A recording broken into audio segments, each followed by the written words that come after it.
Hello and welcome to Bergkamp Wonderland. We, now that we're winning, are officially an Arsenal podcast. With me this afternoon, it is 4 p.m. Big Ben is chiming on the Monday, the 20th of September. I think this will probably go out later tonight. I think it will, hopefully. It's Craig, my old mate. How you doing? You've been busy nosediving planes into Dublin Airport, I see. Yes, I have actually. That was for the first couple of weeks. I was not just in Dublin actually, all over Europe. But I'm actually getting quite good at it now, and yeah. I haven't crashed for a while. And also, I've managed 2 landings with no onboard computers. So I'm getting good. Do you want to tell people a little bit about that, your new passion? Because I've watched you. There's usually, I think there was about a dozen people watching you last time I watched. Yeah. It's not a new passion. It's a passion I've always had.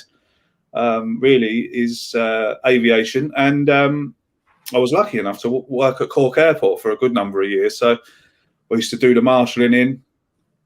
You ping pong bats? Yeah, the ping pong bats, and we used to have lighty up ones then for at night time. Did you take them to the raves when you used to go with you? What's that? Take the light up ones to raves when you used to go. Yeah. You'd have the fluorescent jacket, you'd have the light up bats. The lot. High V's the lot, mate. Used to push them back out onto the runway. Used to de-ice them, all kinds of stuff. Great job. Yeah, I've had a keen interest in aeroplanes and flight for a long time, and could never afford one of the high spec computers that you have to run Microsoft Flight Simulator, and then it's come out on the Xbox. So it came out on the Xbox Series S and X a couple of months ago, and as soon as I knew it was coming out, I kind of got I downloaded the Airbus A320 manual, and I studied it for about 6 months, and I'm up and away. The beginner simmer on Twitch.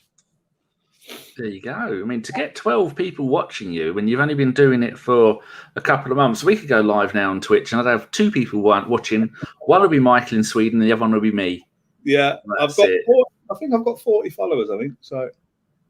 And 3 of those are me. Oh yeah. Okay, so 47.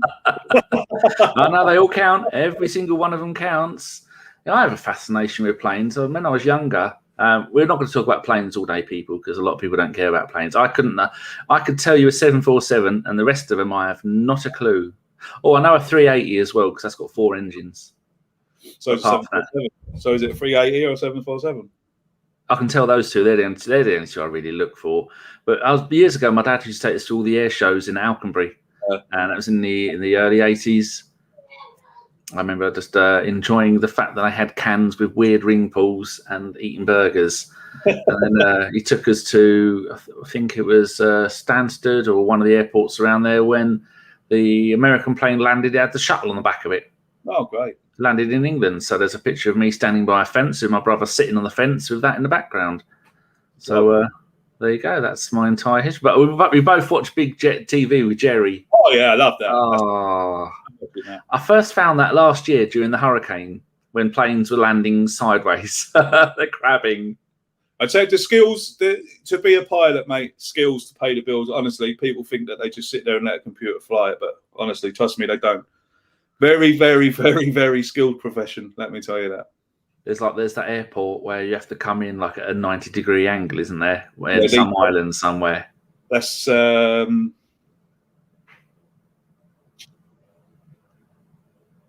I can see it. I can see it. I've got no idea. I can't remember the name of it. Have you tried landing there? No, I've done Kai Tak though in China. That's a good laugh. Yeah. There's a big arrow on the side of a cliff to tell you which way to go. Yeah. Avoid cliff. Go left. That one. Anyway, as everyone will know, that you've taken a sabbatical from podcasting with the same old Arsenal. Tell people what you've been up to, because if they follow you on Twitter, which is, do you want to give them your Twitter in case if there's anybody who doesn't know, they should be in prison. But what's your Twitter? Well, it was at Scotty Boy Gooner, but I've changed it now. It's Craig Scott 79 at Craig Scott 79. So you can come and follow me if you want. And you're always putting up little pictures of you walking to work. And you did a live video of you one day a couple of months ago, just showing your journey to work. Tell me about what you're doing now. Yeah, so I'm a restaurant manager now, and I'm really, really enjoying it. I have to say, it's the job I've been waiting for many, many years, and we won an award this week. We won Best New Restaurant in Ireland.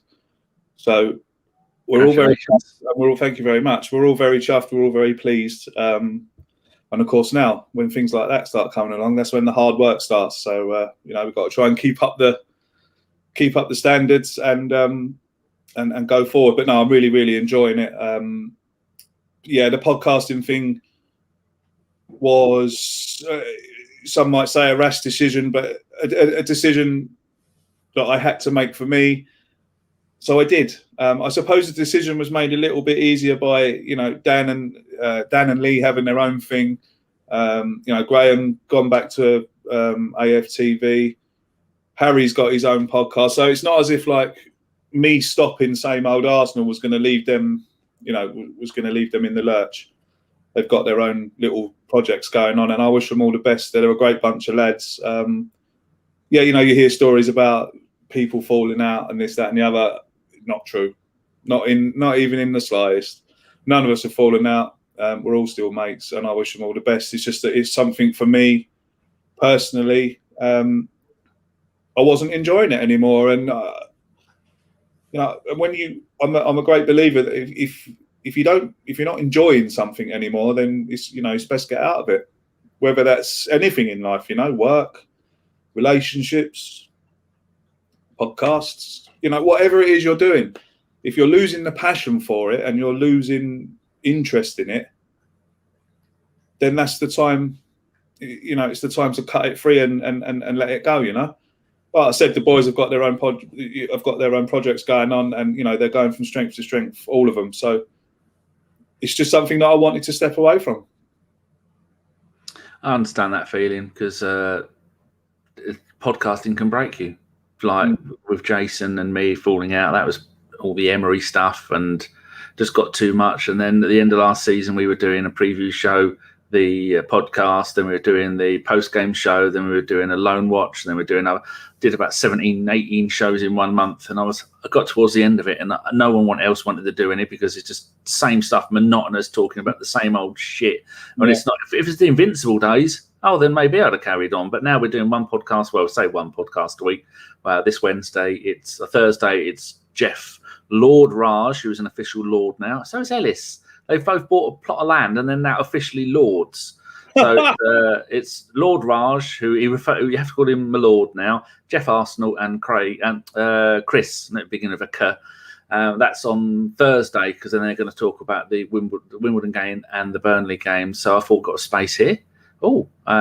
Craig is. I'll see if Craig's available. I asked him last night. He said yes. I thought, well, there you go. We'll have a little chit chat. So, but doing too many shows, it's just now is not the right time to be starting an Arsenal podcast and doing a dozen shows a week, because quite frankly, it's shit. It depends. It depends. If you've got time to sit and rant and rave in front of a camera, then you'll do very well, because at the moment that seems to be the magic formula. It does. After the what game was it? After the Man City game, Chris said, "Let's do a pod." I went, I don't really want to talk about it. He said, "No, we'll do one, and let's call it the Emergency Podcast." And Chris had a big old rant during it, because he really is passionate about it. And that's our biggest view of the season for quite. That's our biggest watch since the FA Cup final, and I think that's at about nearly 7,000 views. Normally we get 2,000 or 3,000, and I thought, you rubbernecking, car crash loving scumbag, because you only turn up when we're having a fucking moan. Oh, dear. Look, I mean, it's a strange one at the moment. I mean, like the club and what's going on around the club didn't really come into the decision that I made to step away. Things are bad at the moment. We go back to, we can go back to when we last chatted, Dan, and we were speaking about Arteta and what has he got to do and this, that, and the other. And I think we said that at the time, I said that, we're going to have to give him time, and we're going to have to wait until that he's got his players in the squad, and that the squad is, formally his team. Well, it is now, because everyone in that team has either had their contracts extended by Mikel Arteta or have been signed. Good one. That way you can include Tierney. That's good. Well, you can, yeah. So that is a completely Mikel Arteta's side now. Yes, we had a bad start to the season.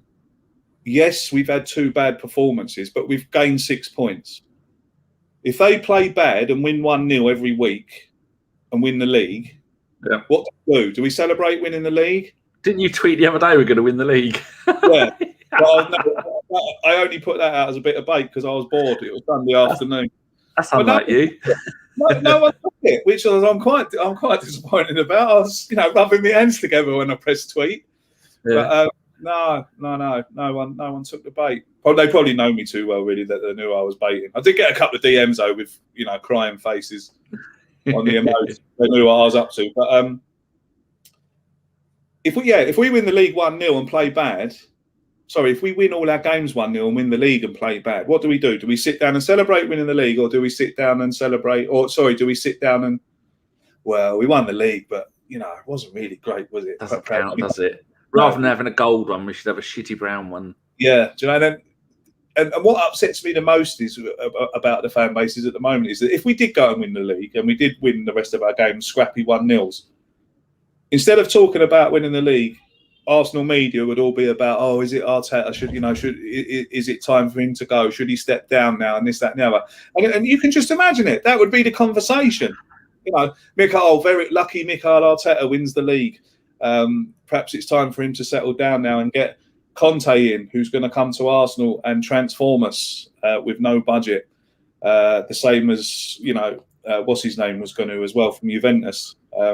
People don't realise that you can sack Mikel Arteta. You can sack Mikel Arteta tomorrow. You can. But what does it change?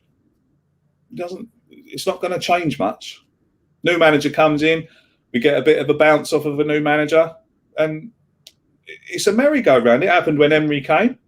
Emery went on a 20-game unbeaten run. Then it went sour. Arteta came. Some great results. Won the FA Cup, and we're all sitting there going, "Great. At last, looks like we've got our man." And then as soon as the bad results start coming, sack him, change it. With all these managers, people are suggesting it's just madness. Like, Conte's not going to come to Arsenal with no money. Who's the other? Allegri is not going to come to Arsenal with no money. Well, he's gone back to Juventus, and they were. I think they won 1 and lost 3 until last night. Get him out. Get Allegri out. He's lost 3. And then it's all over. You've got people calling for them kind of managers, and then you've got, people suggesting, well, what about? I'm not suggesting they do become manager of Arsenal, but you've got people like Brendan. I don't want Brendan Rodgers. He's not the name we want. I don't want a name. I just want a man that can make us play football.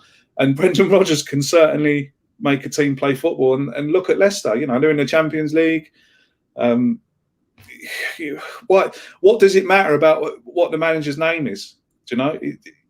I think with Arsenal fans, me included, very reactionary, very knee-jerky. I think we just need to calm down a bit. Beat Burnley. That's a team we normally struggle to beat or break down, especially at their place. We beat them 1-0. I thought we defended really well. I think Ramsdale's made a massive difference at the back. He's already, there's already bromances forming there. You can see between him and Tierney, him and Gabriel. Gabriel protecting him when he went down. So. Oh no. But again, you go back to being reactionary. When Aaron Ramsdale signed for us, God, the reaction to him signing was, I just couldn't believe what I was reading, and I couldn't believe what I was seeing. But that boy brought his granddad's ashes to his contract signing. I mean, if that doesn't tell you what kind of man he is, and to show that he knows what a massive opportunity he's being presented with, signing for Arsenal. And if you ask me, he's taking it with both hands. He's much more assured than Leno. He's much more assured than Leno. He's much more commanding than Leno. I think he's definitely got more agility than Leno. He's pulled off some marvellous saves already. And he's a shouter. Exactly. I love it. Well, you're an ex-goalkeeper. You're part of the union. if you're a goalkeeper and you don't shout, then you might as well give up. Were you a good shouter? I imagine you were. I was a very good shouter. Still am. See, talking about the Ramsdale thing, if people go back and look at my tweets, I delete my tweets every 6 months so I don't end up in prison. I was complaining. First of all, I was Twitter baiting by putting he got relegated with Sheffield United and Bournemouth, and then when one of the clubs he got, I think he's on loan at Wimbledon, maybe. I think that was one, AFC Wimbledon, and then he finished one goal difference above getting relegated. And that was just me teasing people. But then I was generally moaning about signing him because I wanted it in this order. An attacking midfielder, then I wanted a new right back, and then a goalkeeper. I didn't care how much you spend on any of them or who they were, but it had to be in that order. So I was moaning about buying him. The moment Odegaard, I went, well, I don't care about how much we paid for Ramsdale. Doesn't matter anymore.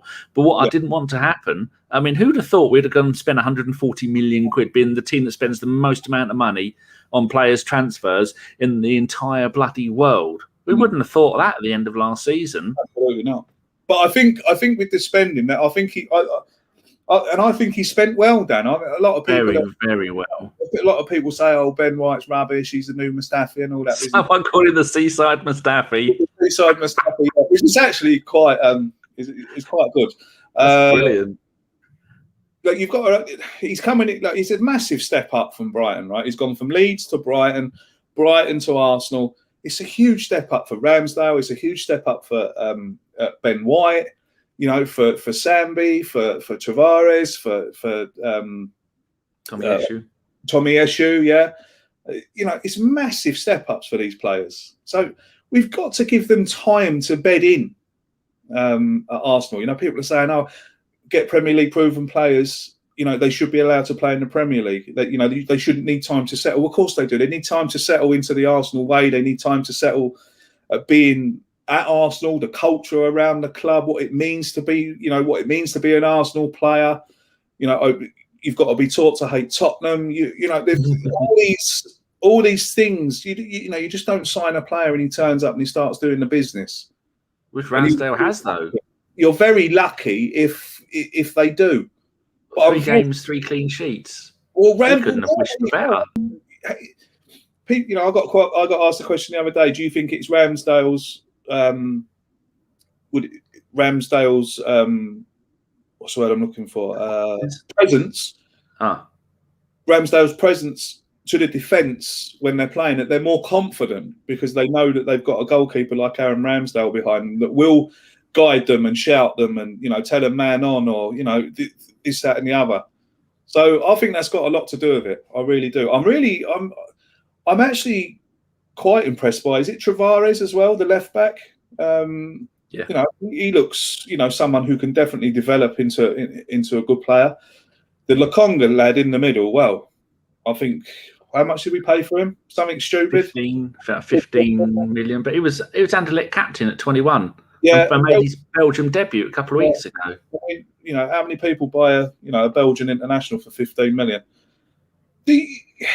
Look, I'm not happy about where we are in the league, Dan, and I'm not, you know, and I'm pretty sure 99% of all Arsenal fans are not happy. We're not happy about where we are in the league. But when people said that they couldn't see, you know, I hate to bring up the word, but when they said that they couldn't see a process, you can now see what he's trying to do. And if you can't, you're lying.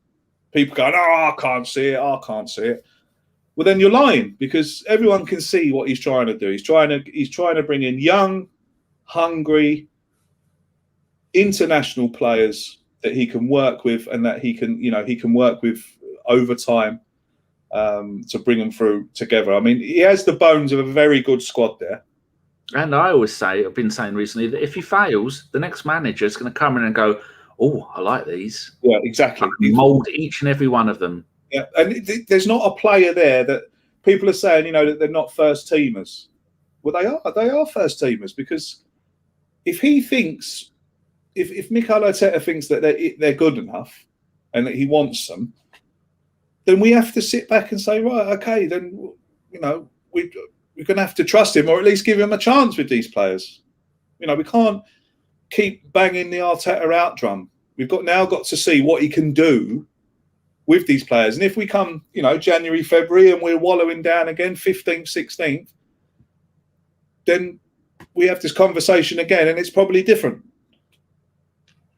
Yeah, I did. I've got my pinned tweet saying 10 games and he'll be fired. I don't. And then when people ask me, I say he's not getting fired. He's not getting fired this season. You don't go and spend 100, give a manager 140 million and go 10 games. Yeah, you're fired. Go and get out, and then start. There's only one club, actually. There's only two clubs in history, in the modern history, that regularly get rid of their managers and have success: Chelsea and Juventus. And there's no coincidence that Chelsea have got infinite money. It wasn't Chelsea at one point paying 5 managers because they keep sacking them and having to pay their wages? Well, they paid off, compensation for 5 managers, And then with Juventus, they're the best team in Serie A. So of course, you could get your granny could come in there and manage them and have a half decent season. I mean, I've kind of forgotten what I was going to say now. About managers. Or sacking Arteta? Sacking Arteta. I mean, it's not going to. What does it do? I don't. Puts us back to square one, is what it? No, minus square one. Then then another manager's got to come in, and another manager's got to put his stamp on the team, and stuff like that. That's what I was going to say. The money, Dan. Like, we're never going to be able to compete with these Manchester Cities, the Chelseas, the Liverpools. Even Spurs at the moment. Spurs could go out and buy basically anyone they wanted. Levy will give the money up. If they get a loan from the government, don't they? Yeah. But I like, we'll all go on about how we want to do it the Arsenal way and this, that, and the other. Well, he's doing it. He's doing it the way that we all pride ourselves on, that we're doing it properly. We're not doing it about money, and we're doing it with young players. So I just say sit back and relax for another 6 months at least before we start banging drums again. I think if this was May 2022, and we look back at the past season, and we go, we lost to Man City and Chelsea in the league. You go, so it's just the fact they were back to back in game 2 and game 3.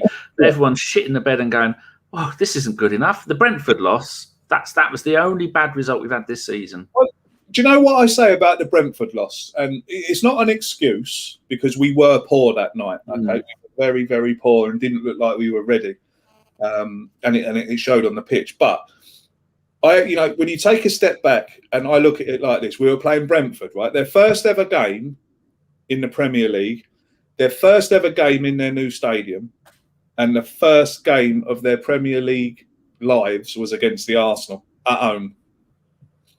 How many times have you seen it happen when newly promoted clubs come up and they take a scalp on day one? There was always a new club that is right up the top of the league before Christmas, and then they end up. Everyone's buzzing. Everyone's buzzing. The players are buzzing. They're Premier League footballers. They've all got new cars, new wives, new contracts, new boobs. New boobs. So, I've been in grounds at times like that. I mean, when I used to go and watch Ipswich, the first Premier League game at Portman Road was against Aston Villa, 1-1 draw. But the Portman Road was, it was electric. First game in the Premier League, a big club coming down. Aston Villa, Ron Atkinson manager. The Villa team full of stars. Daly and Atkinson, Tony Daly. I'm going back. Mark Bosnich. Yeah, Mark Bosnich. I'm going back 92 now. Paul McGrath, was he there? Playing from then, I think. Yeah. What a player he was. It was a team of superstars. It was to Ipswich fans, because they were lucky. Won Division 2, they would have been promoted to Division 1, but because Division 1 became the Premier League, they went from Division 2 straight to the Premier League. You look back at Wikipedia on some roads, you think, how did they jump 2 divisions? Yeah, and then Division 2 became the Championship. So that's how. Then Division 4 was gone, if you like. But yeah, you got atmospheres and the situations have got a lot to do with it. I'm not making any excuses, because, like I said, Arsenal were poor that night. But the belief they have in their manager is fantastic. That was magnificent to see. The way the crowd are cheering him on, and he's going around the crowd after, and he's shouting at the players, and that was real glory stuff. They haven't been in the Premier League or the top division since, I think, for 74 years or 19. No, wouldn't have been 1974. I think it was 70 years since they were last in the top league. And I do love to see a new team get promoted from the Championship that haven't been in the top league. I don't want to see West Brom and all these other teams bouncing up and down the whole time. That you need to share the money. Teams need to come through, and we need to see some more of that. So, absolutely. Mate, I agree with you. But look, they were better than us on the night, and that's at the end of the day. That's what win you a game. We had up front, Bellerin and Martinelli. Yeah. And again, two players who everyone's been screaming for. Oh, we got to play Martinelli. Why doesn't the manager doesn't like Martinelli? Doesn't like him. Oh, we got to play Bellerin. We got to play Bellerin. Two of them are up front, and they do absolutely nothing. So. And then Bellerin goes back to the under-23s, hat-trick against Man United the other week, 2 goals yesterday. Yeah. And so he's too good for one and not good enough for the other. So you'd be thinking, Arsenal have a lone manager who needs to be fired. I need to be the lone manager. And he needs to go to an attacking the Championship side. It will toughen him up. Also, they've got that young bloke we got from, I can't remember what team we got him from. Fulham, Beerith. Or Bayerith. Yes. 17. He looks like a monster. And he scored a hat-trick yesterday as we beat someone, I think we beat someone 6-2. Yeah, it was Chelsea, I think, wasn't it? Yeah, beat Man United the week before that. That's another good off. We've had terrible luck with the under-23s in recent years because they're all playing for the first team. What do you think about Saka and Smith-Rowe having a slow start to the season? I think it's pressure, Dan, really. There's massive pressure on very young shoulders. Saka's had a great Euros, in my opinion. Played very well for England. Smith-Rowe's had a disappointing under-21 Euros. I think they went out in the group stages, didn't they? So pressure has a lot to do with it. The players are not silly. They read the papers. They've got social media. They can see what's being said and what's happening around them. I'm not too worried about it. They're two fantastic players that I'm sure are going to shine through. Very young still. Very, very young. Still got a lot to learn. But they will be two very fine players who I think will be main players for us in the future. Yeah, but we just don't want to. We want to make sure that there's not too much pressure on them, which is why Arteta's been at and got Odegaard, because that's Smith-Rowe's kind of position. Yeah. And so that's him covered. He's not going to be playing every single game. And we've kept Pepe and Aubameyang's playing out on the wide. And we've seen they've got some other, like he's brought Nelson. No, not Reece Nelson. He's got a Feyenoord. Maitland-Niles is back in the middle. And so but people won't give Arteta credit for any of that lot, which is, I love to have a moan, and I'll moan, but just as quickly I'll go, that's really good. Yeah. How he's reintegrated some of these Hale End boys, because that's what they are. Exactly. I mean, we got that young lad, I think, looks like he's going to make his debut against Wimbledon on Wednesday night. Is it Patino? Patino, yeah. He's different gravy. I was watching, I know YouTube only shows the good bits, but I was watching him on YouTube, and seems a very assured player. Lovely on the ball. Does. Quick decision making, got a trick in him. He's got a pass. So, everyone's raving on about him. But I think as Arsenal fans, because we expect so much in such little time, the pressure can, the pressure can mount on these players. And that goes for Saka and Smith-Rowe as well. True, it does. Looking at some of the other new players, I watched a YouTube video of Tomiyasu's highlights for Bologna, and I thought, bloody hell, 6'2". The last time we had a 6'2" right back, I think, was Viv Anderson, who was a magnificent player, very underrated. But then we see Tomiyasu come storming in, scissors the ball away from people, loves the last-minute slide tackle, good in the air, loves to have a shot. And then he makes his debut, and that will be forever frozen into my mind. That him jumping up in the air, doing a scissor kick, having a shot at goal. Yeah, and 2 magnificent games for him. He's been really, really solid. What's your thoughts on him? Yeah, I mean, look, again, we can all have, you hit the nail on the head. What you just said, I haven't seen anyone give Arteta any credit for that, for bringing him in. But so what? He cost again, and cheapest 16. this is what we want, isn't it? This is what we've been crying out for. We've been crying out for players. I don't want players that cost 100 million and are not going to give everything. What Chelsea do with all their centre backs and fullbacks, and Man City. I mean, we've spent 60 million. Nathan Ake, did he go to Man City? 50 million? Does he even play? No, not even on the bench. I don't think the last couple of games. But this is what I want to see. I want to see those 15 million pound players coming in and playing for the shirt, and being proud to come and play for Arsenal. And it's just not a big, it's just not a big contract thing. For the last few years now, we've had, we've been like a retirement home. Players are coming to play for us for their last contract. It's like we're the MLS team in the Premier League. Big That's so true. Oh, come and play for Arsenal. We'll give you 150 grand a week, even though you're 39. No problem. Yeah. So looking at the there was that thing, wasn't there? That this is bullshit, because Arteta's never going to say it that Leno would be back for the Spurs game. He's just rested him for a couple of games. That's nonsense. But what do you think is going to happen if we've already seen that in central midfield, Lokonga's looked really good next to Partey, and they look like a solid pairing. Yeah. And we've already seen that Ramsdale should already be our number one. And if it comes to the Spurs game and he puts Leno back in, and then the game after that, if Xhaka comes straight back in, would he be stupid to do that? Of course he would. Of course he would. He's got to stick with... Anyone knows in any form of management, it doesn't make, can be football management, can be restaurant management, can be... Like, if I've got a team... if I've got a team of servers and 3 of them are great, and 2, like 3 of them are great, and then all of a sudden the next shift, then I pull 2 out and I'll put, 2 people coming from the outside, it's not going to work as well, is it? Because you've changed things up. If Arteta goes into that Spurs game and changes things, he's mad. He needs to keep it as it is. He needs to keep the same players that are playing in the positions they are. Even for the first 45 minutes anyway. They're starting to get a bit of what's the word? Cohesion, is that the word? A bit of form. A bit. Understanding each other. They're defending really well. We've scraped 2-0. We've scraped 2 1-0 wins. We've got 6 points, and as we all know, beating Spurs is something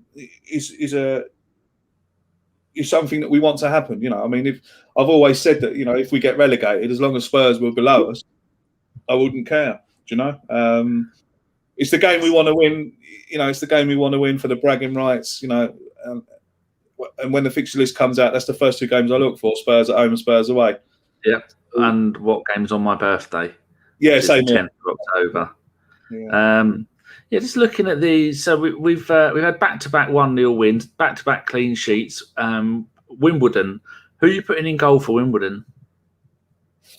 I would go with. I think Arteta's going to go for a very, very young side. I wouldn't be surprised if is it Anua, the third team goalkeeper. He played in a few friendlies. Oh, I'll call him Arthur. Okonkwo, I think it is. Yeah. So Arthur, I think we might see him in goal. And if we're led to believe, what the papers are saying, it's going to be a very young side. I think he would be mad to play some important players in that game, especially with the derby coming up. I think he would be mad to play, established players. Everyone knows the established players I'm talking about. I don't think we'll see many first teamers playing against Wimbledon, to be honest. But looking at there's a lot of fringe players: Maitland-Niles, Martinelli, perhaps Bellerin, perhaps. Who else would be there? Rob Holding, Calum Chambers, Tavares, probably at left back. Yeah, perhaps Lokonga. I don't know. Would you play Bellerin up front, or would you go Lacazette? That's a good bit question. Of an insult for Lacazette, though, isn't it? Well, I don't know. Game time. Do you want to keep him for the Spurs game, or do you want to? Yeah. Could he come off the bench and make an impact against Tottenham if we need him to? He probably could. He loves it. he loves a goal against Spurs, doesn't he? And he loves a game against Spurs. So still one of my favourite players at the club. But looking at Wimbledon, they are 7th in League One, which is the 3rd tier of English football. Played 8, won 3, drawn 3, lost 2, scored 15, conceded 13. Yeah, There's going to be goals tomorrow night. It's a Wednesday night. It's going to be goals, isn't there? So I'd like to see Balogun, Martinelli. Maybe Maitland-Niles, like you were saying, just all the young players, because then realistically, if we can go and beat a West Brom side, was it 6-0, decent West Brom side with decent young players, because there was hardly any first team players, then Wimbledon's going to be no problem, is it? Go and send the kids out, go and bang, go and smash them 8-0. You'd hope Wimbledon won't be a problem, but as we know, in the words of the great Jimmy Greaves, it's a funny old game, isn't it? So he's got to be cautious. Because if he loses to Wimbledon, it doesn't matter who's on the pitch. It's another stick to beat him with, isn't it? Do you know what I mean? We won't lose to. I forgot. I meant to open the show with saying about the bloke from Only Fools and Horses that he passed away, Arsenal fan. Yeah. What's his name? John Chalice, I think it is. Oh, that's it. Yes, yeah. John Chalice. And Jimmy Greaves passing away yesterday as well. He's a Spurs legend, and Chelsea and AC Milan and the mighty Barnet and a couple of other non-league teams. But growing up, Saint and Greavesy was the Sky Sports News of the Saturday afternoon, and absolutely loved it. They're both gone in the same year, which is, and I saw some pictures of Jimmy Greaves, and he's all slumped over and he's looking old and knackered, and you think, that bloke has had such a magnificent life. And he gave up drinking when he was about 33. So people always referred to him as a drunk. When he went to play for Barnet in 1979, I think it was, I was reading his Wikipedia, he'd been sober ever since. So he'd been sober for 40-odd years. Yeah. So you can't really throw the alcoholic thing in. It's so sad. Great player as well. Fantastic footballer. Fantastic. Yeah. And anyone who, rivalry goes out the window and things like that happened. He wasn't just a Spurs legend. He was a legend everywhere he went. And a lot of people like me and you, grew up watching. That Saints and Greavesy was probably my first ever thing to do that I ever watched to do with football. Yeah. So if it weren't for these, they're iconic men, Ian St John and Greavesy in the world of football in England, and especially in the world of TV in football. I mean, a lot of us, like I said, grew up watching that on a Saturday morning. Was it on during Grandstand, wasn't it? Or just before Grandstand, or just after Grandstand? Just before. It was on ITV. I can't remember what time. I know it was on ITV, though. But I remember during the 1986 World Cup that they were interviewing players. I think it was Jimmy Greaves and him that were interviewing players, and players were trying to get as many Phil Collins song titles during the interview. So just little things like that. But wow, a hell of a life that he's led. Puppets as well, didn't they? Yeah, I saw a picture of that with them. Both of them, and they had their puppets over their shoulders. But then also John Chalice. If yesterday wasn't a good day to be on Twitter, if you're not an Only Fools and Horses fan, take it you like it. Oh, one of the best. If it's probably the best ever sitcom comedy show ever made, if you ask me. Yeah. You can watch it, and why I call it the best is because you can watch every single one back to back and then go, do you know what? I'm going to watch them all again. And there's different parts in every single one that you watch that you didn't notice the first time. And it's just belly laugh, it's belly laugh all the way through. The writer, and him, that iconic laugh, and great actor, great character, and a massive, massive Arsenal fan. Yeah. Arsenal fan. So yeah, very sad. Obviously very sad that he passes away, and it'd be a big loss. Thoughts and prayers to his family and stuff. I remember when we did the Steve's Bald Collective, the girls had a podcast called the Gooner Girls, I think it was, possibly, and they had him on, and they said that the show took a hell of a lot of editing because he loved a swear word, Yeah. And back then, Steve didn't like us swearing too much, and they said, it took a lot of editing, but he was a wonderful guest and a lovely bloke.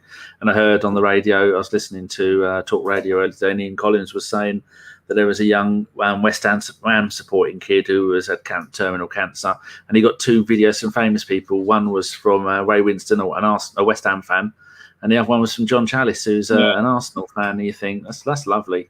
It is. There's good people. There is good people out there. There is some good people out there. Yeah, there is indeed. So, how do you think the rest of the season's going to go? And do you think we all know? I call it doing a Pep. When you get to the Champions League final, you go, I don't need a striker. I'll reinvent football. Arteta has done too much of that, and he's just leaving things alone at the moment, and it's working. Absolutely. Do you think he's going to go full Pep again and muck around with it all, or? I hope not. It's like the old saying, isn't it? Don't try and fix it if it's not broken. And at the moment, we're not broken. People can say, "Oh, but we're rubbish. We're rubbish." And the people who are going to say that, and we're all talking rubbish. And the club's in the mess it's in because of people like you. Like, if he starts changing things, he'd be mad, in my opinion. He only needs to change things if a travesty happens, like that we get spanked by Spurs or something. At the moment, what I've seen in the last 2 games is, although we haven't played like the Arsenal, that people want us to see us pinging the ball backwards and forwards and 30 pass moves that end in backheel, backflip, diving header goals. We're not used to that. We're not, we haven't seen that for a long, long time. But the thing is, we're winning games. We're winning them ugly, and we're defending very well. So, to change things for him would be a massive risk, and I don't think he should. I think we should see the same team that finished or started Burnley should definitely start the Spurs game. I mean, I watched Spurs yesterday. Yeah, they ain't that good. Harry Kane, who? They really are average, right? And they're about as average as us at the moment.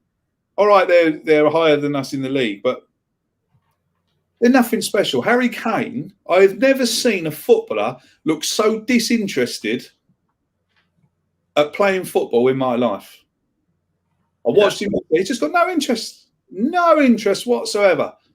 Does not want to be at Spurs. Now I've said that, he'll probably bang a hat-trick, but you can see it in his body language. He's just not bothered. He has got problems inside of him with Spurs, because we hear that he had a gentleman's agreement that he was going to leave Spurs at the end of the season. He was going to join Manchester City. That didn't happen.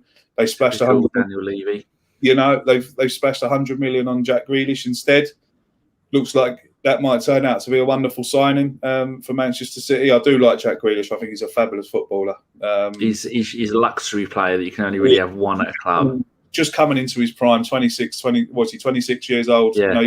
2 more years until he's going to be in his prime, So a fantastic. And people say 100 million for a player like Jack Grealish at 26 years old. I don't think that's a lot to pay, to be honest with you. Not something I'd like us to do. No, unless it was on a player like him, I wouldn't have minded Arsenal spending 100 million on a player like Jack Grealish. He'd be kicked to death at Arsenal, and the referees would do nothing. Where Man City, he would be protected by his players and by the referees. Yeah, well, I still wouldn't mind. Arsenal spending 100 million on Jack Grealish.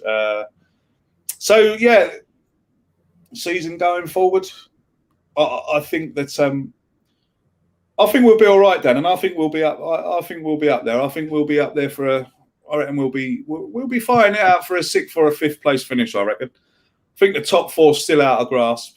There's a lot, there's a lot that top 4. We're miles away from them.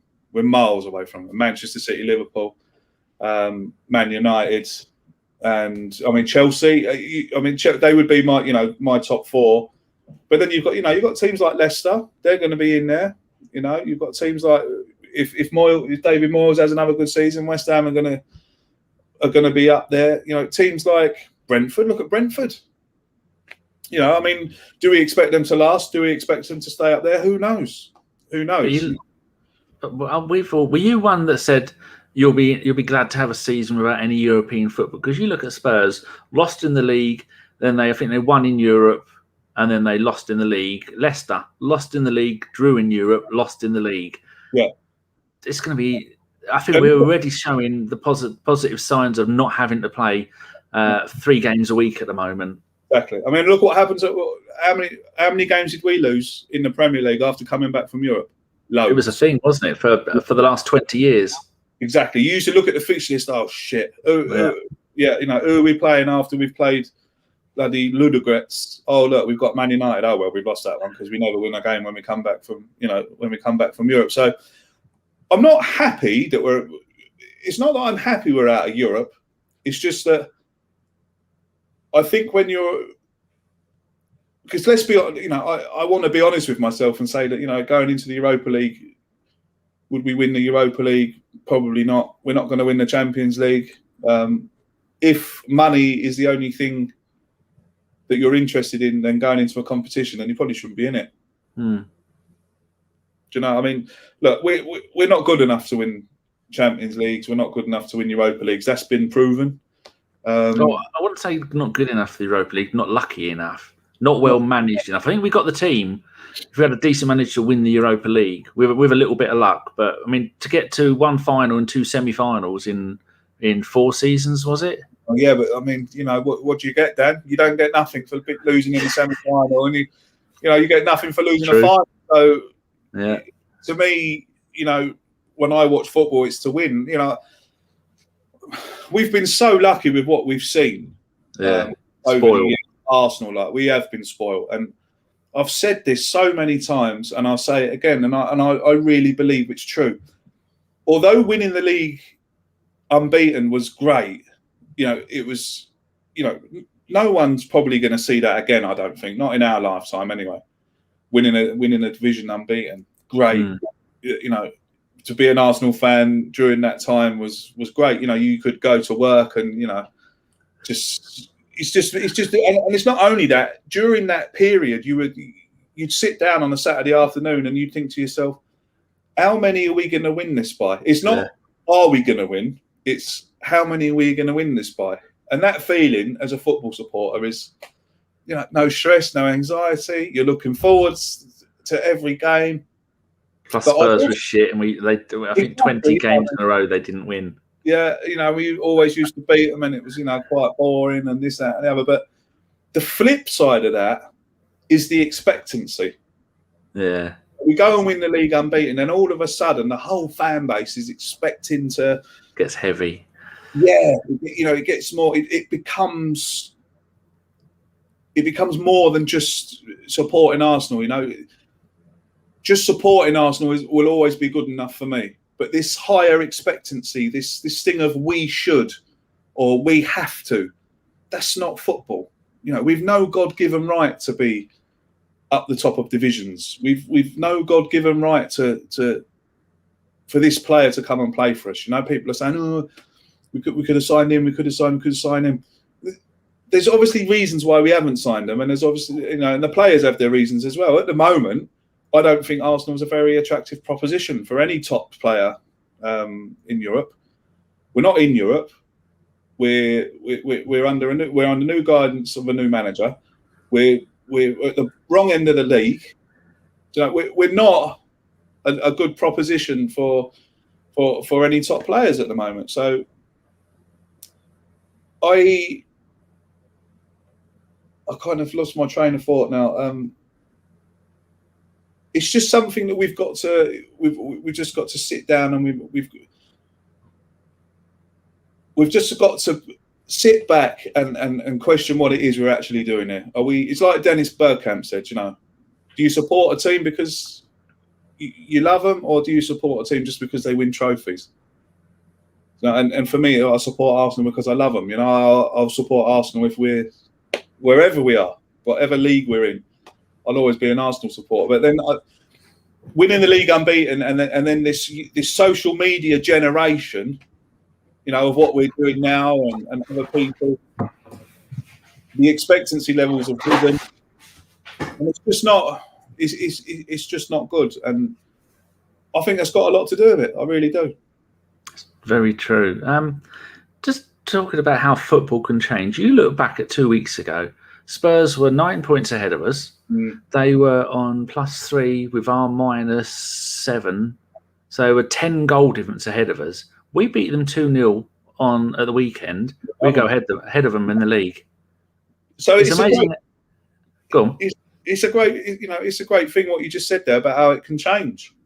Football can change on a whim, especially so early in the season. Exactly. League table means nothing until after about 5 games. Of course, I mean, we beat Spurs. Look, we beat Spurs at the weekend and we go above them. We're going to be buzzing.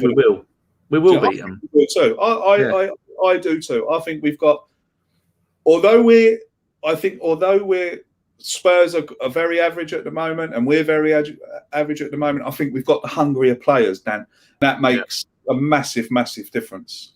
We've got the hungrier players. We've got players there that are keen to impress, and that are keen to put their stamp on the team, and that are keen to win their places and be a permanent fixture in the side. So I think that's going to be the difference. A lot of them, first North London derby, there's going to be a lot of nerves in that dressing room, I would imagine. But then that's when you kind of hope that you call upon your captain and you call upon your experienced players to, all this week explain what this derby means, not just to them, but to the millions and millions of Arsenal fans worldwide. This is the game that you've got to win. You have to win this game. Whether Spurs are top and we're bottom, even going back through the years, when Spurs were, bottom half club, that was the game they always got up for. Arsenal at home or Arsenal away was always the game that they didn't have no problem getting up for. So I'm pretty sure that they've been taught and they know what it means to people like me and you, and of course everyone else that supports Arsenal all over the world. It's the game you've got to win. Like I said, because we've got the hungrier players, I think we will beat them, mate. I really do. So do I. I remember like George Graham always used to say, you start building your team from the back, and that's what we've done. And I don't know at what point in the last 3 games with Ramsdale in goal that I haven't started to have heart palpitations whenever we pass the ball back to the keeper, because he used to be a midfielder, didn't he? And I'm watching the game yesterday, and I'm thinking, I'm not panicking. I'm not thinking, oh my God, what's going to happen? He's going to give the ball away. They're going to pressurise him. He's going to do a stupid. I'm just thinking, Ramsdale's got this. He'll be all right. He'll pass it out when he needs to. And when you've got a ball playing centre back like the Seaside Mustafi there, and when he gets the ball, he's going to do a decent, like Luis did. He's going to do a decent pass out, as long as he doesn't do too many pass backs. And then looking at Spurs, I'm just looking in there like they drew in, so they lost in the league, drew in Europe, lost in the league. So they've conceded 8 goals in their last 2 games, and in the Premier League they have only scored 1 in their last 3. And then they must be looking at coming to our place. We've got an easy midweek home game against Wimbledon that we can play the kids with. So we don't have to worry about that. And then they're going to look at that. They're going to go, that Ramsdale's looking good. Those defenders, Tierney has been a bit quiet, but he's going to get forward. And then Tomiyasu, he's another one who's going to get forward. And you're not going to muck around with him because he's going to give you a slap. He's a huge bloke, big old unit. And then you've got the creative ones in midfield. Aubameyang looks almost like he's up for it again. And if you're a Spurs fan, you're going to be looking at thinking, shit, this isn't going to be... Kane out of form. The new manager's struggling. Lloris letting in goals left, right and centre. And their new right back. Everyone's going, oh, we should have bought that Emerson Royal. He's had a bloody nightmare, hasn't he? He's had a nightmare yesterday, and so was, what's his name? I mean, Eric Dyer in the middle. I mean, Aubameyang could be all over that. I mean, not just Aubameyang. Odegaard, if he plays, Saka needs to run at him. Pepe needs to run at him. He's useless, the bloke. Do you know? So everything is pointing to our advantage. But again, Dan, as you know, it's the North London derby, mate. Anything can happen. Form book goes out the window. So who knows? I'm sure it'll be a good game. I'll be rushing home from work on Sunday to put it on. Because we've got AJ the night before, haven't we? And then the North London derby on the Sunday. What a weekend! Busy weekend. So you're hopeful. If you had to put it up towards coming up to Christmas, just looking at our fixtures in the Premier League, We got Spurs, which I think is going to be all right. Away to Brighton, that's going to be maybe a tough one because we always go there and they've got a decent manager and a decent team. They've got Basuma, and our Josh was saying that they've got a new young player who I think maybe a centre. I can't remember what position he played in. And then we've got the Arsenal. We've got Crystal Palace at home the week after that. Last week, Arsenal fans are going, he beat Spurs 3-0. We should have got Vieira. This week, he lost 3-0 away at Liverpool. We don't want him anymore. Yeah, exactly. But that's the fan base all over, isn't it? Do you know what I mean?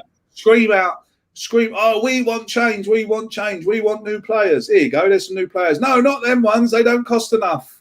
You know, that kind of nonsense going on, you know. So I'm happy with what Arteta's done. I'm happy with the transfer window. I'm happy with the players that he's brought in.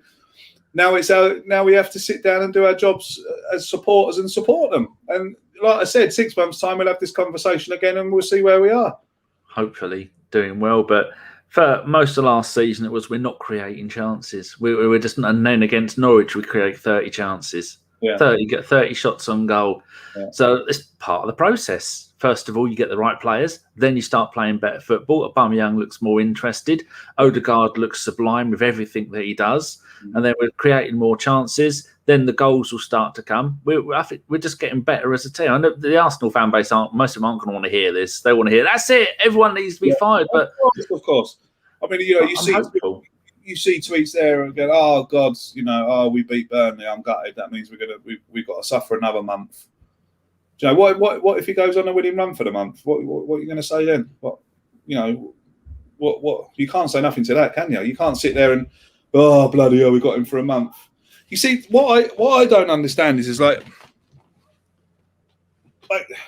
if we go and beat Spurs if we go and beat Spurs well on Sunday, those people who have been, you know, mocking him and at him and for God knows how long, they've got no right to celebrate the victory, in my opinion. No right at all. I said that I wanted it, you know, as people know, all last year on the same old Arsenal. I backed him. Then at the start of the season, I said that I wanted him to go because I didn't think that we were going to do anything in the transfer window. Then a few players turn up, and then you have to take a sit back and say, okay, right, I've been calling for this. You know, people have been calling for him to bring his own players. And like I said earlier, he's got his own players now. So now we need to just slacken off the Arteta out stuff and see what's going to happen. And in 6 months' time, if we're still where we are, then go full steam ahead with it again. Do you know what I mean? But I just don't think changing him now is the right thing to do. And of course, like you said, Dan, there's no board going to give a manager 150 million and then sack him. It's not happening. He's definitely got another season. He's definitely got the rest of this season, I think. So look, just drop the agendas and let's support the team like we're supposed to do. I think the only thing that could be his downfall would be the Leno Xhaka situation. Two of the players that have had a lot of grief. I like Leno as a goalkeeper, but it doesn't work. Like Petr didn't work with the paying out from the back thing. It doesn't work, and it doesn't work with Leno, and it works with Ramsdale. And the Xhaka, the unreliability. I just hope that the reason they said no to 15 million, not that anybody knows, but the alleged 15 million that Roma offered us, give him a new contract, because then this summer clubs will have money again, and then maybe get 20, 25 million. But then you've got to take out how much wages he's been on this year, and you minus that out, and then thinking plus his comments and want to leave. Then making him making him captain, vice captain again, or making when Aubameyang wasn't playing, giving him the armband. That was a huge mistake for me. I mean, I do quite like Xhaka as a player, and I think some of our fans do need to be told to fuck off. Was it a bad idea to give him the captain's armband for what happened, or was it a bad idea to give him the captain's armband because he ended up staying? We don't know what happened with that Roma thing. We're only going on what we saw on social media and what journos are telling us. I mean, like the Arsenal fans love to attack a player. Look what happened on his Instagram. Jose Mourinho tells him to get a COVID-19 jab. He goes back and then thanks a man for giving him advice on to get a COVID-19 jab. And the Arsenal Twitter world loses its head because what's the headline here? Man thanks another man for advice. Like, what's the problem? Is Granit Xhaka not allowed to have friends outside of Arsenal? Is he not allowed to have a conversation with someone else because he plays for Arsenal? The reactionary world of Arsenal social media is absolute comedy on its own, an absolute comedy. Someone is going to get rich one day by making a Netflix sketch show of Arsenal fans over the years. I tell you, I'd watch it. I'm not going to watch the Amazon one. No. I'm not going to watch it. People say, yes, you will. I can guarantee you I ain't watching it. Because I'm not watching it because I don't want to know what goes on behind the scenes. I'm on this side. We're in the seats. I don't want to know. It would just create more experts, wouldn't it? Exactly. I don't want to know what's going on behind the scenes. I don't want to know what Mikel Arteta has for breakfast. I don't want to see any of the players in just pants. I don't want to see. I just don't want to see any backroom stuff. You don't want to see Saka's unicorn. No, don't want to see it. Don't want to see it. I'm not interested. I am not interested in what they do when they're not playing. My thing is I sit down on a Saturday afternoon and I'm hypnotised for 90 minutes watching Arsenal. And I leave it like that. I don't want to know I'm not interested. I mean, I didn't even watch the Spurs one. Not all Man City. I'm not bothered by it. I enjoyed the Sunderland one. I haven't even watched the Man City one. How about Sunderland? No, I'm not interested. That was good. Yeah, I'm just not interested in what happens behind the doors. It's not my worry. My worry is what happens on the pitch on a Saturday afternoon. Very true. Have you got time for one more quick topic? Yeah, of course. Yeah, I was saying before the show, maybe we should cover what my mate Gav, what he said about foreign fans, and because that definitely would have been a subject you'd have covered if you'd have done your own podcast with your you've got a huge audience all around the world. So I think Gav was saying, what was the point Gav was making? Because I'm never completely sure. He was saying that I think what he was saying is that match-going fans. And fans that pay into the club or are better fans than foreigners or the people who are not in the UK. I think, and I might cause a bit of controversy. I think I kind of agree with him, right?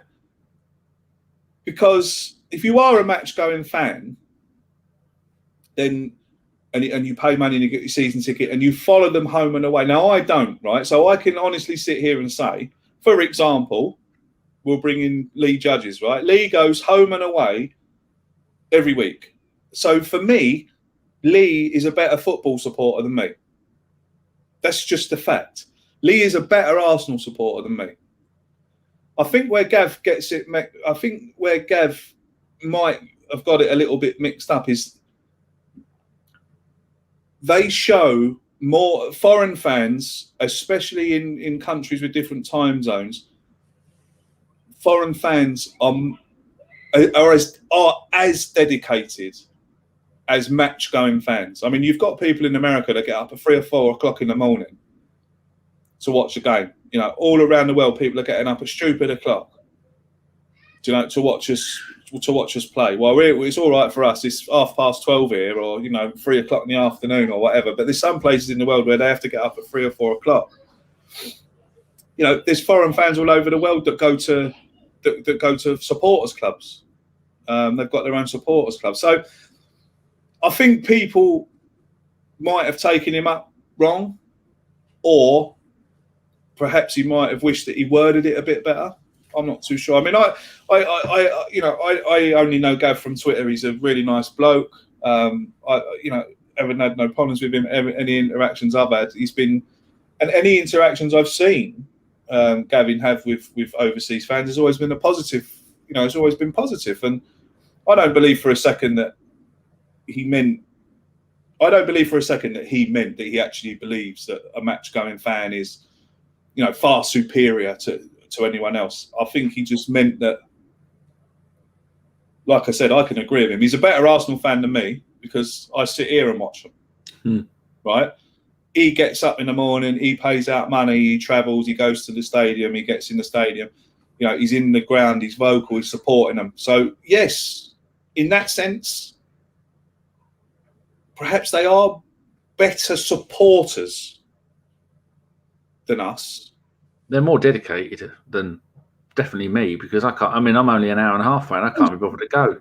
Dedication is a good word, Dan. Yeah, dedication. Then you've got to look at the dedication of the fans who live in America and Australia and different parts of the world when they're getting up at stupid o'clock in the morning. Again, that's more dedicated than me, because I can tell you now, if I lived in America and Australia, there is not a hope in hell I am getting up at 3 or 4 o'clock in the morning to watch Arsenal. I'd record it and watch it as soon as I got up or something. So that's what I'd do.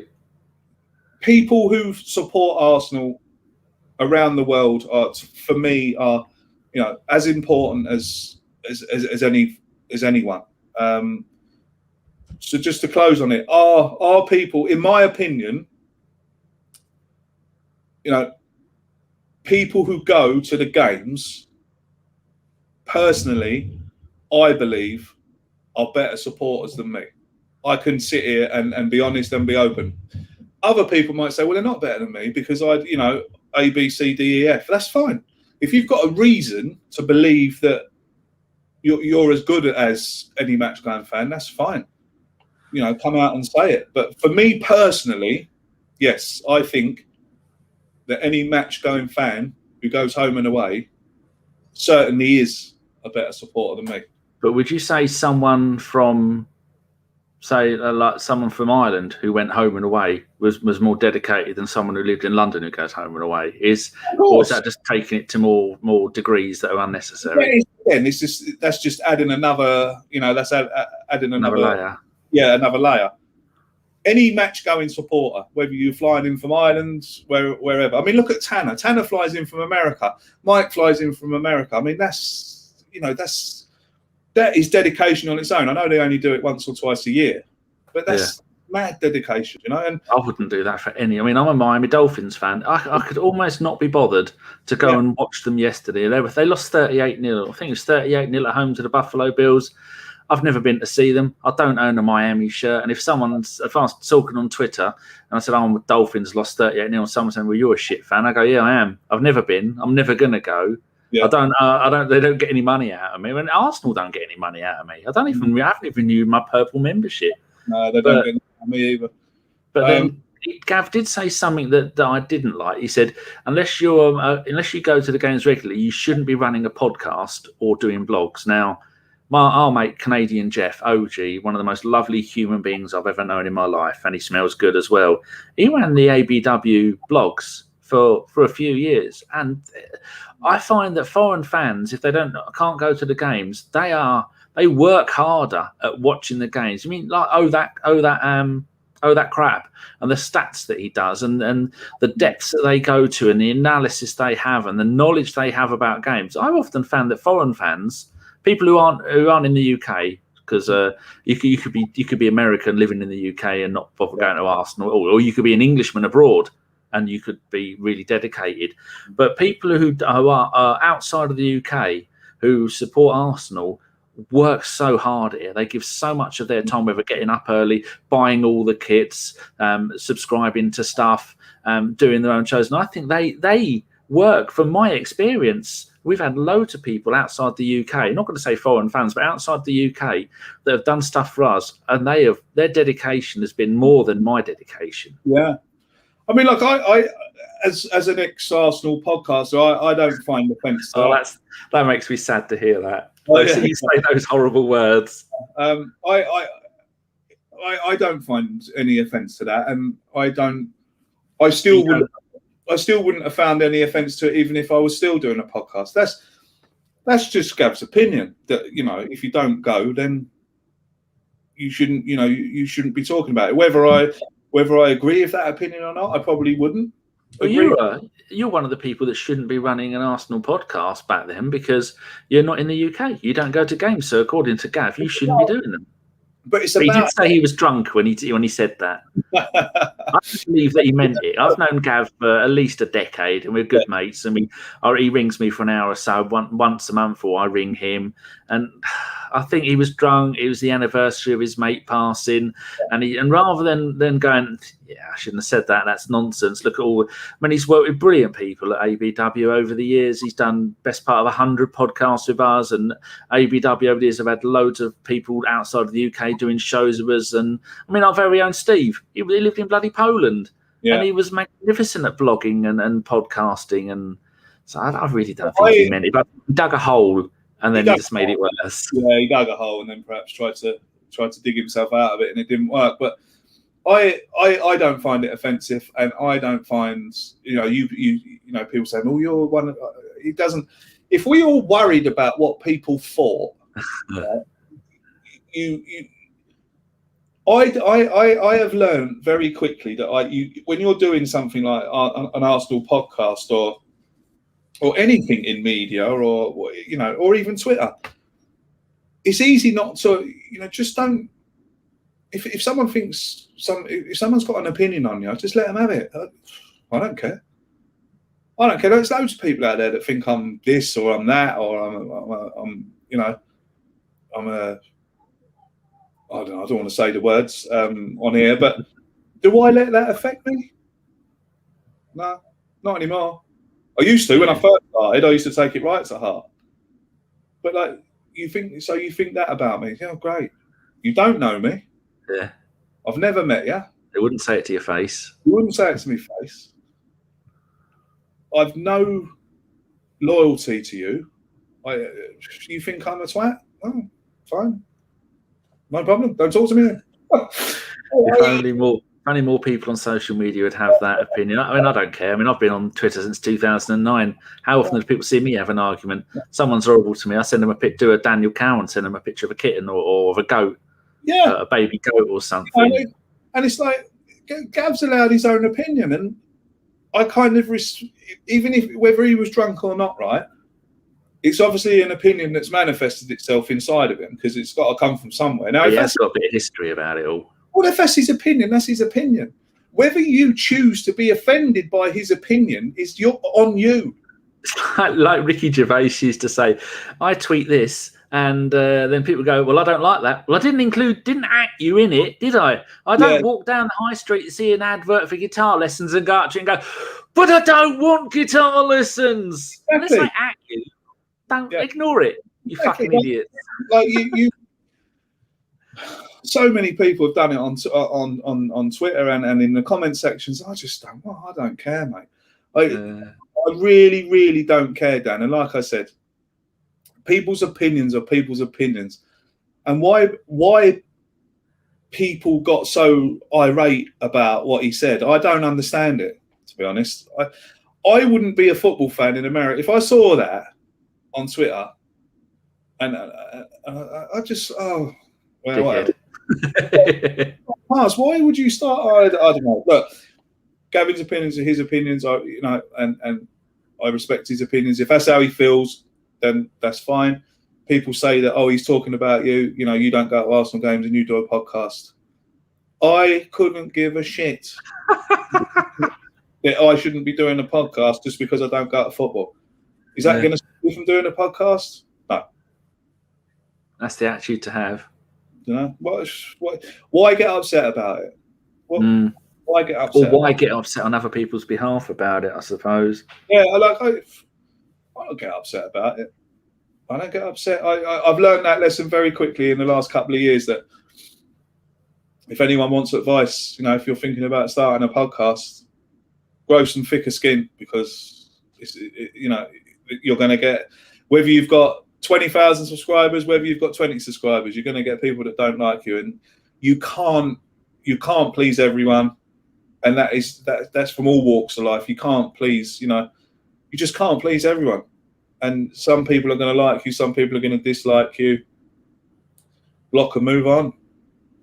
And perfect example of that is Robbie. Got by far the biggest Arsenal fan base of a podcast or a show that ever has been and ever will be, raking in the money left, right and centre. The amount of hate that he gets, even though I've never met anybody who's met him and gone, they say, he's lovely. Every person who's met Troops has gone, what a lovely bloke. You've got to, with the Arsenal Fan TV thing, right?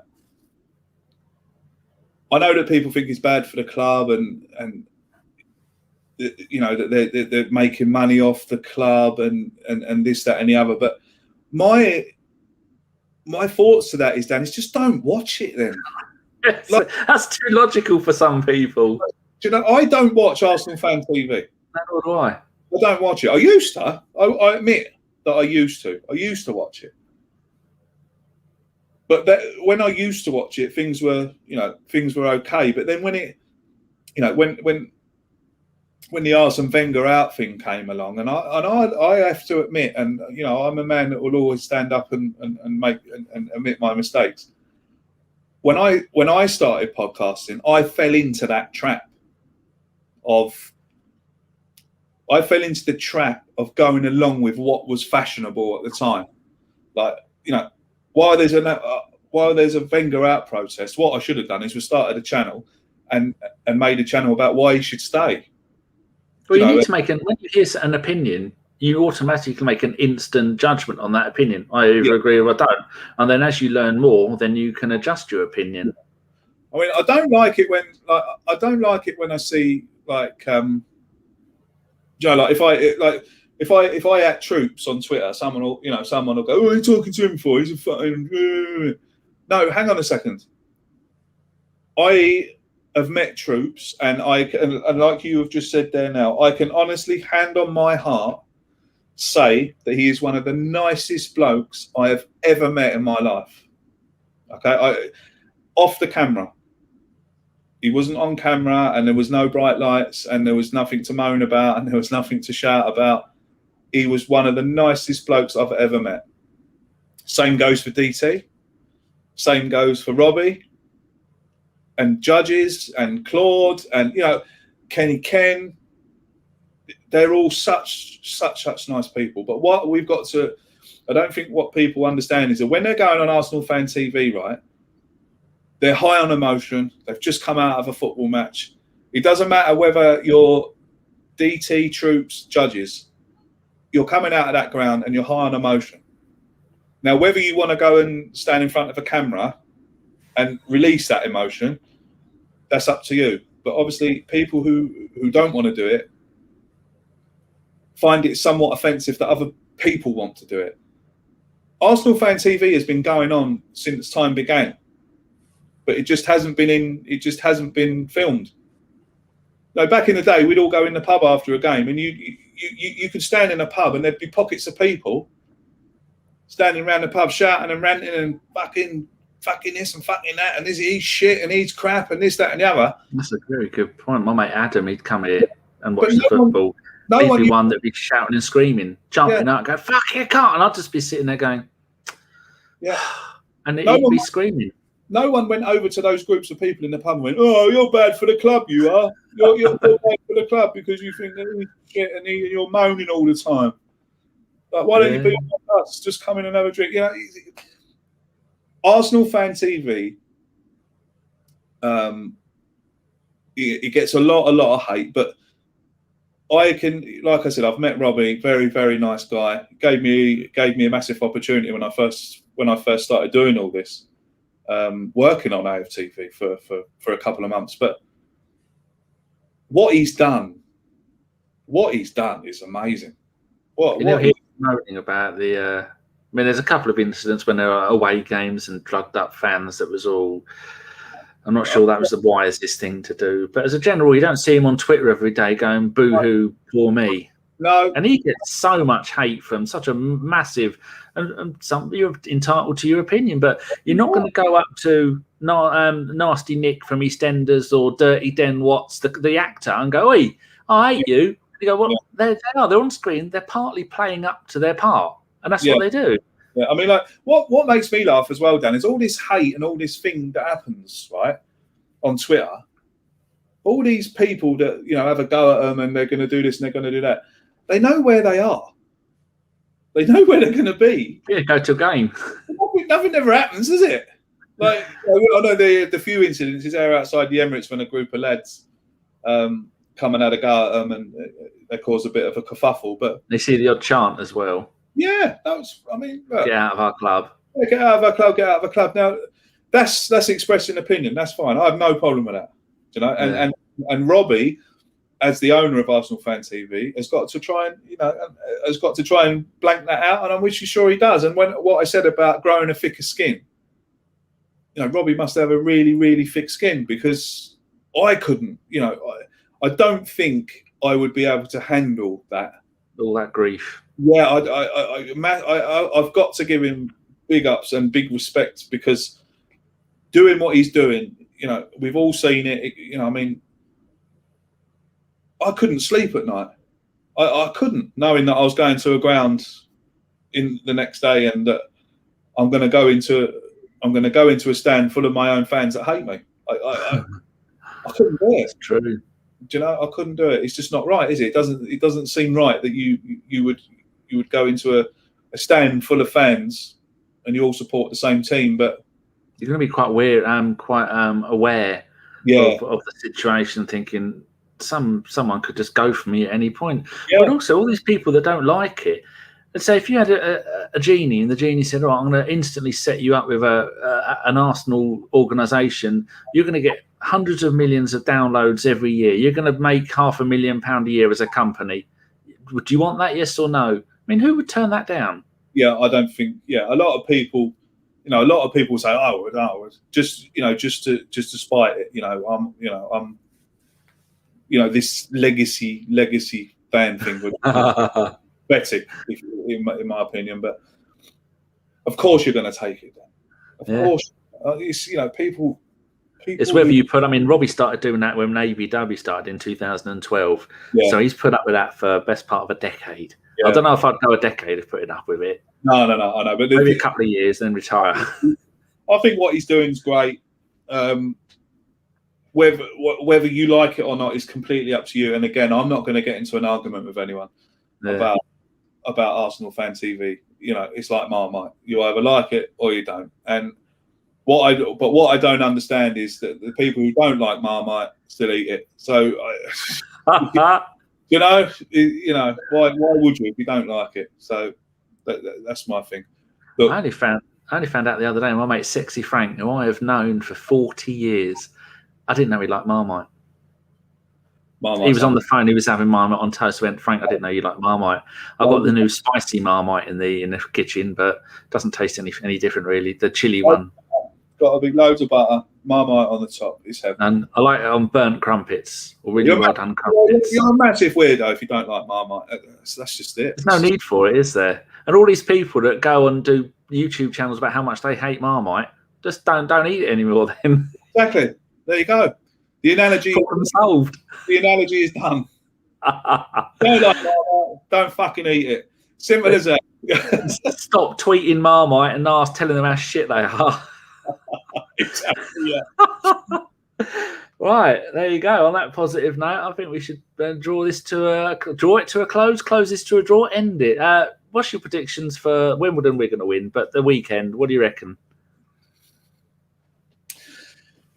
Hard one to predict. North London derby, two teams who are not really firing on all cylinders. Could be an absolute firework game, but I don't think it will be. I don't think it will be. I'm going for an Arsenal win, Dan, and I'm going for we won't concede. I don't think we'll concede, and I think we'll win 2-0. I'm going 1-0. I'll take it. Hey. I'll take 1-0. Eric Dyer own goal, 90 plus 5. Harry Kane gets sent off after missing a penalty. That's right, yeah. And then as he's walking off, he slips down the hump there on the pitch and he breaks his ankle. Or he hits some small child with his big chin. Yeah. There's lots of situations that we I mean, look, don't get me wrong. I'm only having a bit of a banter. I don't really wish that Harry Kane breaks his ankle. But, look, it is what it is. It's Tottenham, innit? It's the old enemy. I don't like them. You don't like them. Millions of other people don't like them. It's the game we want to win. It's the game I want to win the most important game of the season. Important game of the season. Bar the away game as well, but that's the second. Spurs at home is a must win game. Or it's a must-win game, but it's a must-perform game as well, Dan. You know, you cannot afford to play for Arsenal and not perform on Derby Day. You know, it's a criminal offence. They've got to perform, but I'm pretty sure, like I said, the advantage to us is that we've got the more hungrier players. So I think that's going to be a massive advantage to us. I really do. And if Arteta wins that, he's good till Christmas. I don't think anything can go wrong that'll buy him, like with the FA Cup win and the Charity Shield. This beating Spurs at the weekend will buy him a lot of time. And we'll have a chat in January. We'll have this in January, and we'll see where we are. Hopefully, we'll have a chat before that. We can maybe do this again in maybe a month or whenever you're free. Absolutely, mate. If there's one man I'd like to sit down for an hour and a half and talk Arsenal with you. Lovely, jubbly. Right, tell people where they can find you on the Twitters, or they should know, and about your Twitch channel. Yeah, you can come and find me on the Twitter at CraigScott79, and you can follow me on Twitch if you like to watch me fly aeroplanes. You can come and find me on Twitch at The Beginner Simmer. It's on YouTube as well, actually. Oh, and you can follow me on Twitter at The Beginner Simmer. All the socials, Insta, Twitter, Twitch. Come on. It amazes me when people don't put their Twitch broadcast straight to YouTube. Why would you go and then because if you don't, it gets deleted after 14 days. Unless you're verified. Huh? You can download it. Yeah, that's what I used to do. That's why I've got my Twitch broadcasts from 2014. They're on my own YouTube channel. They've only got 52 subscribers. Yeah. But all my stuff from like when I was playing Tom Canton at FIFA, and I almost beat him. And he got a last-minute equaliser. But just send it straight to YouTube. Yeah, well, I download them and upload them. What I do is it's a bit different. It's a bit different with the flight sim because, like, it's basically like people say to me, "How do you sit in front?" Like the flight simulator, it's done in real time. So if I decide that I'm going to fly from Cork to Stansted, it's an hour. If I decide that I'm going to fly from Stansted to Ibiza, which I did the other night, it's 2.5 hour flight. So, you know, to put that up on YouTube and expect people to sit there and watch an aeroplane's dials for 2 hours is a bit different. The stream is good. People come into the stream and they're asking questions about, you know, flying, and sometimes I get some beginners coming in and they're saying, "Oh, how do you do this and how do you do that?" And to pass on the information is great. And there's a lot of Arsenal fans come in there, and we sit there talking about Arsenal. I'll put some nice view on while we're flying over the French Alps or something, and we chill. So what I do with the YouTube thing is just kind of take the video and just like upload the highlights. Really, the taxi, the takeoff, the landing, the taxi, the takeoff, the climb, the descent, the landing, the taxi to the gate, and you know it's all like condensed into 10 minutes. Do you know?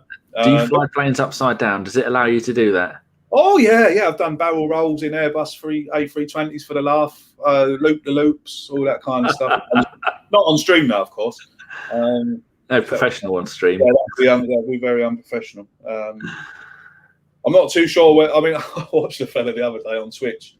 He's actually dressed as a captain while he was playing. Are you going to give that a go? No. No, don't.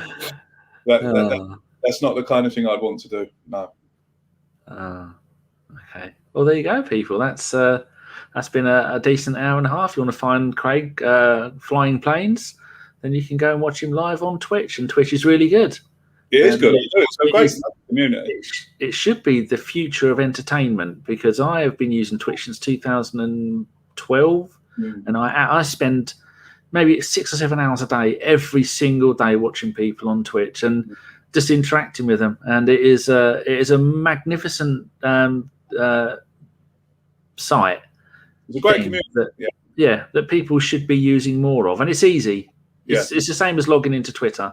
You don't need credit card details. Make yourself up a name and just go and support people, and it's good. And then get in while you can, while his community is a dozen, 15, 20 people watching, and they'll remember who you are. Might even put a little.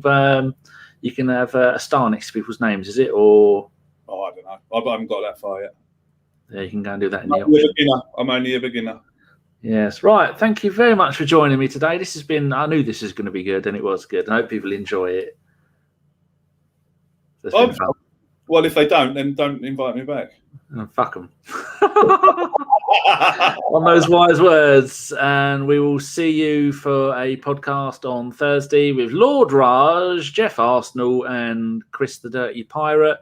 And they'll be talking about the Burnley game, the Wimbledon game, and probably talking about the upcoming Spurs game. And then we actually talked to ABW that if we beat Spurs, we might do a live post-game show an hour after the game, because there's 700 Arsenal channels doing the straightaway post-game show.